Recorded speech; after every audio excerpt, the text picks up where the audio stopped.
Power commission నోటీసులపై ఉత్కంఠ. నోటీసులపై మాజీ CM KCR నోటాను తెరుస్తారా లేక మళ్ళీ సామాన్లు జారీ చేయాల్సి వస్తుందా?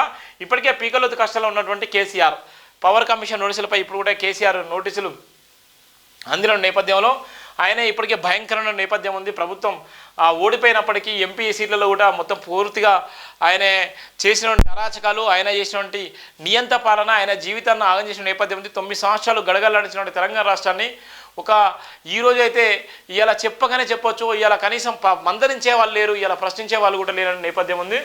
తెలంగాణ మాజీ సీఎం కేసీఆర్ మేడకు ఉచ్చు బిగిస్తుందా?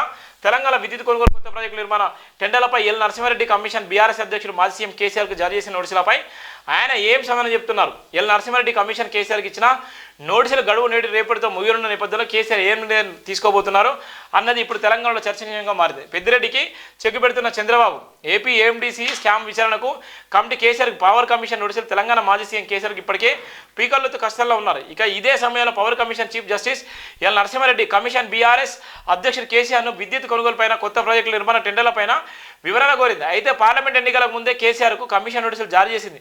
ఎన్నికల్లో అసలైన గేమ్ చేంజర్ పవన్ కాదు, ఆయనే ఎవరు గుర్తించడం లేదు. కేసీఆర్పై ఈడీ కేసు రఘునందన్ రావు సంచలన న్యాయ నిపుణులతో కేసీఆర్ సంప్రదింపులు పార్లమెంట్ ఎన్నికలు ఉన్నందున జూలై 30వ తేదీ వరకు వివరణకు అవకాశం ఇవ్వాలని కేసీఆర్ కమిషన్ కోరారు. అయితే కమిషన్ జూన్ 15వ తేదీ వరకు గడువు ఇవ్వడంతో రేపటితో గడువు ముగియనున్న క్రమంలో ఆయన ఏం సమాధానం చెప్తారు అన్నది ఆసక్తికరంగా మారింది. ఇప్పటికే కేసీఆర్ లిఖితపూర్వకంగా వివరణ పంపించేందుకు న్యాయ నిపుణులతో సంప్రదింపులు కూడా జరుపుతున్న చర్చ ఉంది. ఏది ఏమైనప్పటికీ రాష్ట్రంలో ఒక భయంకరమైన నేపథ్యం అయితే ఉంది. అది జేబీంద్ర బతుకంటే ప్రధాన వార్తలు.